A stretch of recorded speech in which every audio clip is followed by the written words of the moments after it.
everyone was talking about A&M's quarterback and being like, oh, Heisman game. This is a team to beat because they came back from a 30-3 deficit. But that just confused me because I was like, if they were the team to beat, would they have not put themselves in this position in the first place? Exactly. Like, wait a minute. I'm like, wait a second. Would you shouldn't be losing by that much. Yeah, to South Carolina. Not Like, even, it wasn't even like A&M baseline, Texas. right? It should just be a baseline that you did come back. Like, that should just mean like, okay, you're doing just fine. Not like, oh wow, you are amazing now. Right. What? All right. Hey, y'all. It is the week of November 19th. Carly and I were just talking about how it is the end of November, almost the end of football, but you're saying it's like summer in Texas right now. Yeah, very much so. It's quite unfortunate. I was telling Monica, it's just ridiculous that football season is about to be over, at least for college football. Like, we're nearing the end of it. We're definitely on the back half, and it's 80 degrees today. Like, I'm wearing a sweater, but I'm lying to myself. Like, Well, I'm gonna be sweating. this is very misleading. Yeah, yeah. Like, I'm dressed for fall weather, but it's just a joke. I'm just turning the AC really, really cold on in my house and being like, it's fall. The holiday spirit, just Yeah. air conditioning. Yeah. Yeah, I'm just running my AC bill through the roof in November in Texas. Well, you got to do what you got to do. Yeah. Have you decorated for Christmas yet? No, we haven't. I've put out a few things, but we're kind of in this weird position. I actually haven't told anyone yet. So you guys can be the first, but we are in the process of buying a house. And so it's been kind of crazy. It happened just all of a sudden. Or all of a sudden, whatever you say. And I don't know which one it is. Me and my husband were literally having a debate about this last week, like all of a sudden or all of the sudden, whatever it is. And so, anyways, it just happened really quickly. And so I was like, I don't know when we're going to move. I don't know what's going to happen. I don't know what is around the corner for these next couple of weeks. And so I just put out all of the stuff that would easily be moved if we were to move in the next couple of weeks. And so I put out pillows, I changed the sheets on our bed. There's, dish towels, some decor in the kitchen, but I haven't gone full Christmas yet because I was like, if I have to pack all this up in 10 days, I'm going to be so upset. Putting up a tree, decorating it, and then packing it back up in a week span sounds like a nightmare. Yeah. I'm like, I would go to the point if I did that. I thought about it because I was like, I could put my tree up and then literally just rent a U-Haul and just shove the tree. Decorated, yes. Yes. That was the only way. Yeah, just shove the decorated tree in the U-Haul and just move it that way. That would be 100% worth the $19 U-Haul Yeah. drive. Yeah. Yeah. I was like, you know what? I'm not at that point yet, but if this goes on any longer, I will be. Amazing. Okay, before we get into college football, I have to call out. Did you see the post about Bill Belichick going to Jordan's adult cheer competition? No, and I need to know all about it. Please tell me what happened. First of all, 0% shocked that she's on an adult cheer competition team. Why do they keep doing this to themselves? It's incredible. Like, they know what they're doing. Why do they keep doing this? And did you do competitive cheer dance growing up? No, I'm almost 6 foot tall. That was just not for me. Okay. So, well, you know the vibe of those competitions where it's just like glitter, stage makeup, the crazy hair, like all that. And then everyone's super intense. And then that in adult form. Wait, I have to look this up. Just like him standing there in the background is the funniest thing ever because you just have to think that a cheer competition, let alone for an adult one, is his worst nightmare. I'm looking up pictures right now.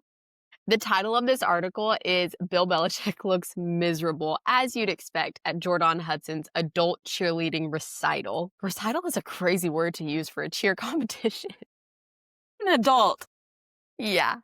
Oh my gosh, she's all done up too. Yes. It's like full, like as if she's in high school competition cheer, which I did. I mean, I would feel such a silly goose right now. I do not know why she's doing this. You have it all at this point. You have the fame, he's got the fortune, like, you're getting everything you want. Why are you doing this? Also, you're super, super young still when you can still cheer. He's literally like the grandpa going to watch his grandchild at this cheer competition. Literally, I remember when I was 28, I was like, "Oh, I need to get into a new workout routine. What are things that I used to love? Used to love tumbling. I should start doing tumbling." And I was like, "I'll sign up for private lessons during my lunch break." I went to like 3, did a back handspring, blew out my shoulder. No, you're lying. All my friends are like, "What did you think was going to happen by tumbling over the age of 25?" And I was just like, I That's such a mean, good point. yeah. So I feel like that even shows the as if there isn't already this crazy age gap, the Right. fact that she's still old or young enough to do competitive cheer is And I need to go watch some videos, but I'm guessing she's not horrible at it. I mean, she's yeah, competing. yeah. And she was NFL cheerleader. I mean, that's the other thing too. Competitive cheer is so different than NFL dancers. Yeah, Like NFL dancers, I feel like are age appropriate. right. Well, yeah, and that's what they are. They're like the cheerleaders, but they're dancers. It's a dance team. But she's like at an actual cheerleading competition. Like she's got the high pony, she's wearing the leotard. Are you not embarrassed? And that's a genuine question. I'm not trying to be ugly, but I'm just like genuinely knowing that there's so much chatter about you already. Why on God's green earth are you putting yourself in this position? I don't know. It I don't know. And again, love a girl that has hobbies. We love it. Yeah, that's But so true. it is just you just can't imagine or I don't know, Carly. Maybe this is just love that I've never experienced before. And maybe he is so in love that I mean, my parents didn't even go to my cheer competitions though because they hated it so Well, and I'm just thinking too, like, yeah, exactly. He doesn't have to go. no, he doesn't. He doesn't. And My parents if I were Jordan, I'd be like, nationals on my 18th birthday, and my parents still didn't go.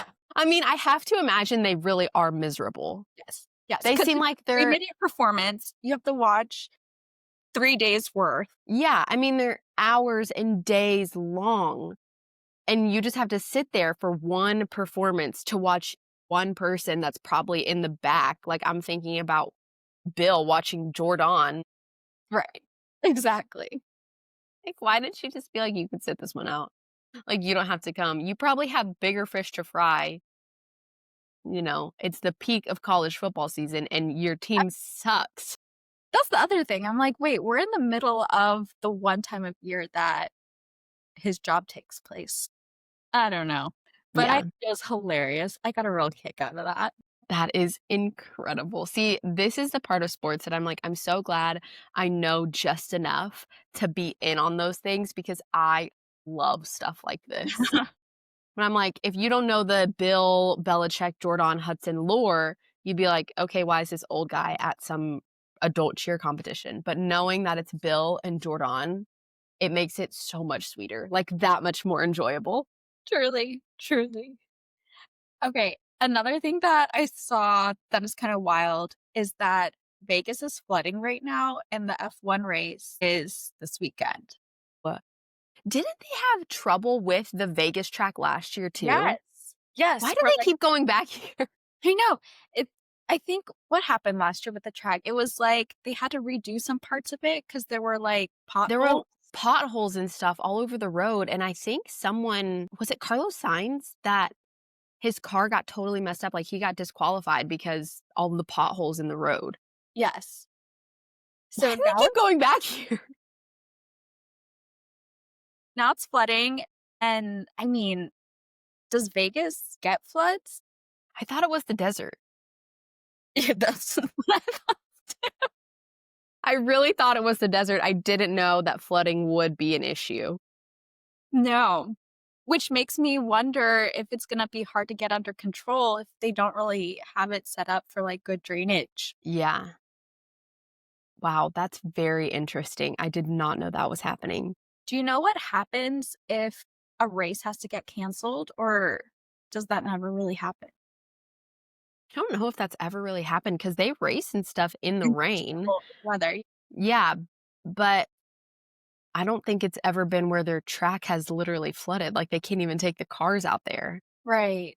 I'm just thinking, are they going to reschedule the race? Are they going to go somewhere different? Because this was a new venue, anyways. Like it's a fairly recent ad, if not in the last 2 years. Yeah, I think this is the 2nd or 3rd.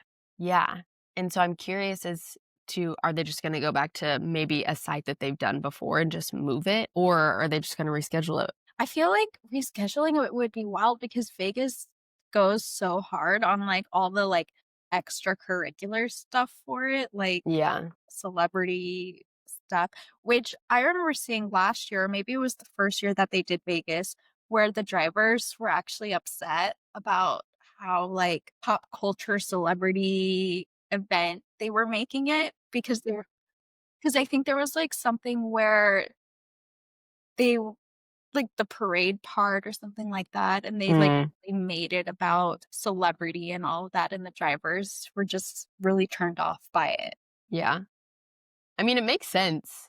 They're kind of in a different type of elite status. Yes, exactly. And so they're, although they are famous and well known, it's not like being an NFL star. It's a different tier almost. And I it doesn't surprise me that they would be upset that all of this like hoopla around fame and fortune and celebrity people are coming to this Vegas track because again, it really is kind of like an elitist sport Yeah, that doesn't I know they have at races and stuff like in Austin, there's always celebrities there. There's always someone doing the flag or whatever, but not to that extent as Vegas has yeah. done, I It's think. almost like the tackiness factor of it. Yeah. And, like, the European to Vegas pipeline is very confusing. Like, my mom she will be perfectly happy if she never steps foot in Vegas. Like, it's never appealed to her. She thinks it's, like, one of the there's a lot of things that she's just like she's been in the States now for 30 something years, and Mhm. things like Vegas and all that hoopla are still things to her that she's like, "What?" Yeah. She does love a Buc-ee's, though. She went to Buc-ee's for the first time 2 years ago, or no, during COVID, and wow, was she blown away. That is actually so funny, like, get me the heck out of Vegas and get me to a Buc-ee's. Like, absolutely. There was one year my family and I did a road trip, and it kind of turned out to be a total bust. It was we wanted to go a bunch of different places and just do, like, a really kind of southern road trip along, like, all the southern states, and everywhere we went was a total bust. Either everything was shut down or we couldn't get a good hotel or whatever, but I remember coming back and my mom was just like, "Well, you guys, we may not have hit this spot, but at least we saw every Buc-ee's between Texas and Florida." And I was like, Not everyone can say they did that. not everyone can say they did that, Monica. That's such a good point. But yeah, all to say is I get why the drivers are, like, this is not for me. Like, I'm just here to race. I'm here to do my thing. Like, I want to run my race and then I want to go back to, Montecito. Exactly, exactly. What do we need to know about college football this past weekend? There was actually a lot of drama around college football. I will say the games this weekend are not that exciting. I think there's only maybe a couple of games that ranked teams are playing, maybe one, maybe two. But specifically all of the SEC teams, this week is their week to play the nothingness teams. Now, I don't say that to be ugly, but it's like they're playing, South, Northeastern, Western State College. Things that aren't gonna move the dial. Right, right. Because next week is rivalry week, and so that will be when all of the action happens. That's, like, everyone's favorite week of the entire year.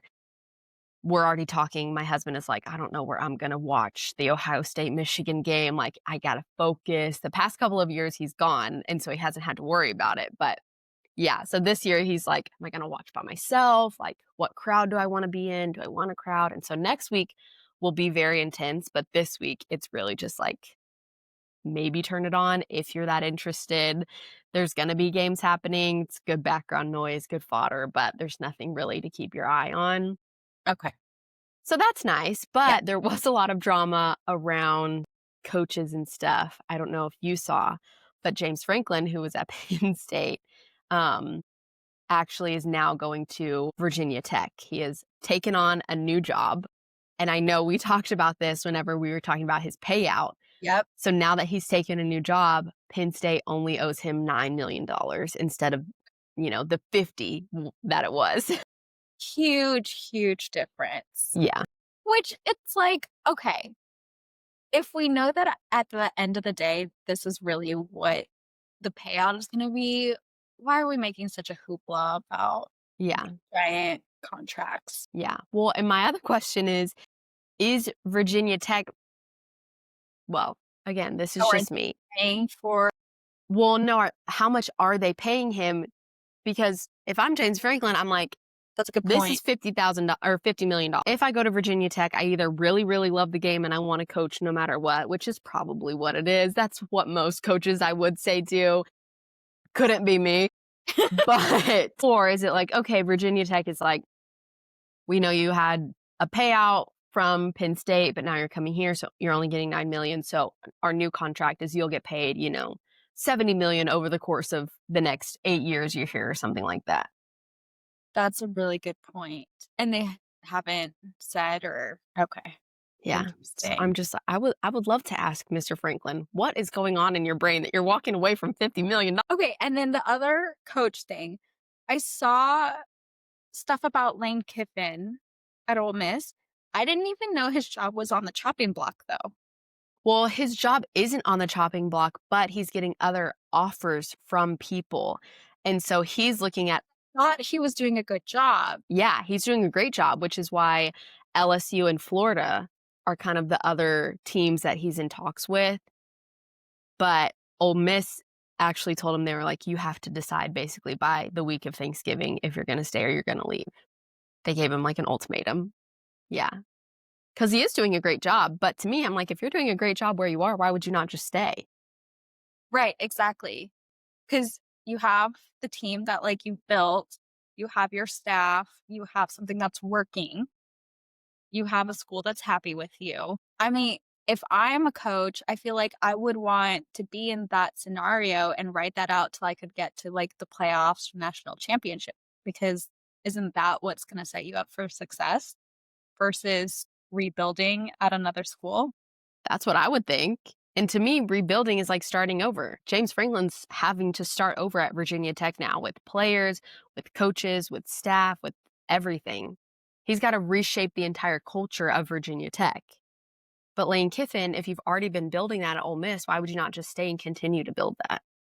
I feel like the only thing that would get me to do it, and I think this is the case with like any job, is if it was like a school that like has you have a personal tie to or like has always been the dream school to work at. But other than that, again, these contracts, the money is ridiculous. It's not like a $5 million difference is going to change your life. Right.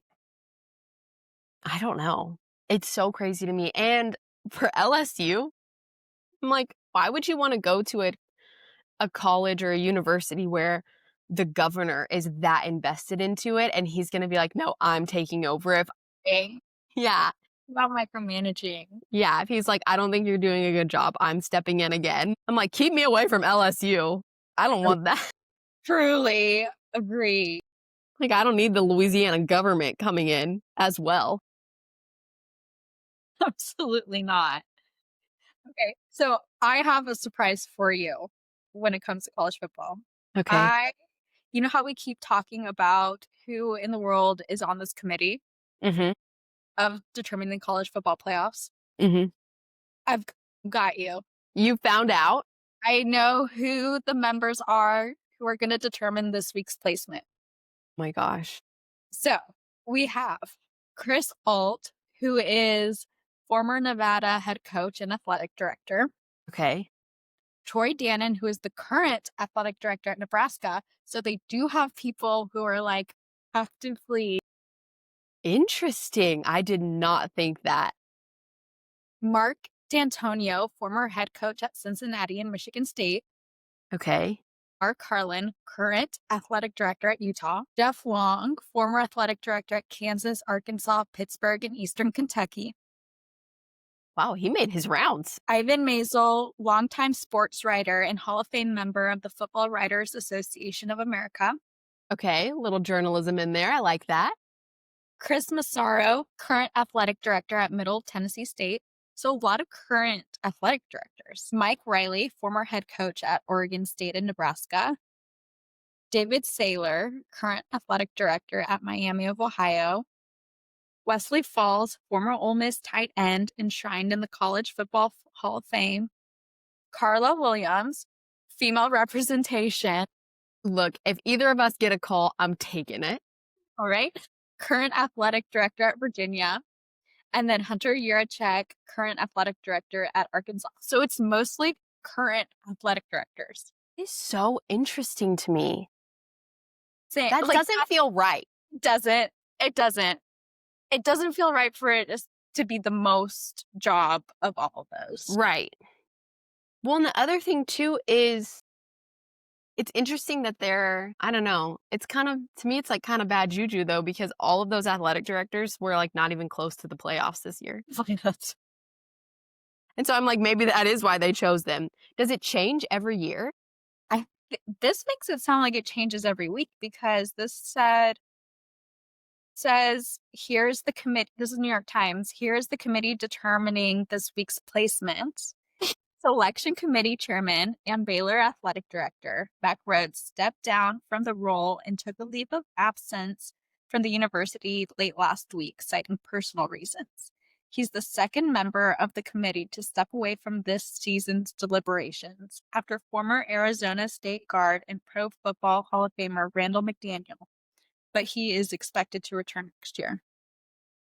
Interesting. Like, what juicy goss is going on on the committee? No, and what made you have to step away? Like, is it really that intense? Like, could y'all not just do this over Zoom? Oh, no. He fully stepped down, of absence from Baylor just as the athletic director. That's I what thought he just stepped away from the committee. No, I just clicked on the article. Interesting. Interesting. The drama. No, who knew? And I wonder too if it's kind of like the Academy Awards where it's only voted on like by your peers. And so I wonder if the selection, whoever, maybe all the athletic directors, all the head coaches, or whoever is in this kind of pool and they get to decide. They get to vote on who they Yeah. see as like the most qualified. I feel like we need to start deep diving more into this committee. Yeah. Like it's an untapped.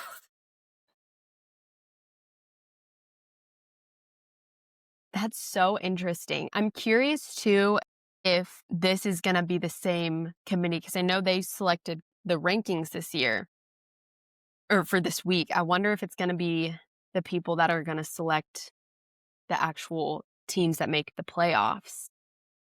Like, do those coincide or are they totally different? It's a really good question. Like, am I going to see Chris Alt at the Gaylord this year? This is such a great question. I do feel like to make things fair, it would need to just always be a new group of people. Yeah. Because wouldn't that be so wild if 6 current athletic directors are the ones who determine everything? Yeah. That seems crazy That does seem really crazy. and conflict of interesty. Yeah. I feel like if anything, it should just be former or retired or people that have stepped away or whatever. That's what I thought it was. I didn't think Yeah. it would be current people. No, I just totally assumed that it would be former everyone because to me that would be so biased. Yeah, exactly. Wild. That's so wild. That's so interesting. I'm curious to see the rankings after next week because of all those rivalry games. Because that's the last week of the season too. So after that is like when they pick the teams for the playoffs. Yeah. Okay. Well, I'm gonna keep We're an gonna have to do some research. eye on it. Okay. What is this about A&M trooper running into a South Carolina player? Okay, this game was crazy. We were in New Mexico visiting some family, so we were kind of watching on our phones and stuff throughout the day. But this game was so wild. First of all, A&M was down 30-3 at the half Okay. to South Carolina of all teams, like so random. What? A&M is like a playoff contender, right? Yeah, they're I think ranked either top 5 or top 8. Okay. They're very much playoff contenders. They were down 33 and then they came back and won the game. Unfortunately, South Carolina did not score again for the entire second half. They won 31-30, I think. But there were videos surfacing during the game that at one point the South Carolina team, one of their players, ran through the end zone. And you know how, like, when you're going so fast and you kind of just like run a little to slow down, whatever. I watched the video and it was so crazy. So he's running, he runs through the end zone and then he kind of runs into the tunnel that the players come out of. But, he's just kind of jogging, like taking a second. It looks like he's like trying to slow down, walk it off a little bit, and then he turns around and he's coming back. He's walking back down towards the field. And there's teammates behind him. There's the kind of people that were running behind him and they're kind of, just gathering themselves and walking back over to their sidelines. Well, he turns around and he's walking back down the tunnel and there's a state trooper. They're at A&M. There's a state trooper who walks like basically through him. He just runs into him, like, totally he doesn't take him out, but it's like a very intentional hit to his shoulder. They, like, bang shoulders, and then they both turn around, and the state trooper's, like, yelling at the player. No. Yeah, which is just so crazy because I was like, "Why would he even be justified in doing that?" And apparently, you're not really supposed to go into the tunnel, that sort of thing, but he wasn't, like, charging the tunnel. He He was was just, like, slowing down his momentum. right. Like, he had literally just run off the field, run into the tunnel a little bit, and then was, like, turning around when this state trooper wants to take him out. My God. Yeah. But, I mean, immediately, the A&M police, like, a bunch of people tweeted, like, "This we saw what happened. The state trooper's been relieved of his duties, like, he's been sent home." I don't know if he actually got fired as being a state trooper or not, but they sent him home But immediately. Amanda, Yeah. yeah. But, I mean, it was just so crazy because I was like, "There are cameras everywhere." Yeah, exactly. And it didn't help that they were down 30-3. Like, it felt very intentional. That was like, "I'm just upset we're losing so badly, and I'm gonna take it out on this South Carolina player." Right, like, he was more invested in the game than in his job. Like, Right, he would like it's almost like he forgot he was working. right. Like, he was there as a fan. Yeah, and, like, he probably is a fan. Yeah, yeah. But this game also led me to more questions because from all of the podcasts that I was like overhearing my husband listen to and all of the commentary I saw just on TV and the radio or whatever, everyone was talking about A&M's quarterback and being like, "Oh, Heisman game, like this is a team to beat," because they came back from a 30-3 deficit. But that just confused me because I was like, if they were the team to beat, would they have not put themselves in this position in the first place? Exactly. I'm like, "Wait a minute. Wait a minute. I'm like, wait a second. Would you shouldn't be losing by that much." Yeah, to South Carolina. Not even, Like, it wasn't even like A&M baseline Texas, mm, right. It should just be a baseline that you did come back. Like, that should just mean, like, "Okay, you're doing just fine," not like, "Oh, wow, you are amazing now." Right. What? Yeah, it was so interesting because I was like, "Why are we talking about A&M after this game? This game should be embarrassing for them." Right. The fact that they let South Carolina go up on them 30-3 the entire first half. That means they literally just didn't show up the first half. Yeah, and then for them to even win, Right. They like, they had to claw their ways back. they barely won it. Yeah, And did it just probably what came down to just timing and who had the ball last in the yeah. last I mean, minute? South Carolina never scored again, which is really unfortunate. That's a good point. Okay, Yeah, yeah. and so they showed up the second half, which is great, but I'm like, "This You is had it not both halves if you're that good. right." I'm like, "You should just take care of business from the beginning." Wild. Yeah. So it also, again, leads me to more questions about the rankings and then the Heisman Trophy specifically, and who decides that and what the parameters are around who's being considered for the Heisman. That is such a good question. Okay, that's a deep dive we're gonna do. Yeah. We're gonna do a deep dive on that. We'll come back with our report. We've got a lot of investigative work to do this week. We do, we really do. Okay, is there anything else we need to know before going into the weekend? I feel like that's it. I feel like if This anyone weekend's else gonna be join on our Heisman deep dive, let yeah. us know what Yeah, if questions you you guys have. find anything, let us know and we'll report back. Right. Okay. So, yeah, I think that's it. Yeah, pretty chill weekend. Get ready for next week, everyone. It's gonna be crazy along with, Thanksgiving and the That's holidays. wait, are there any big NFL? We can talk about this next week, but are there any big NFL Thanksgiving games? I don't know. I don't know who's actually playing, but I did see that Post Malone is doing the halftime show for the Cowboys, which is so That's exciting for me. cool. Yes. Yeah. Yes. So I'll be watching that. That'll be super fun. I love that. I love No that. clue who they're playing, but I'll be watching Post Malone. Percent. Yes. All right. We'll talk to y'all later. Bye, guys.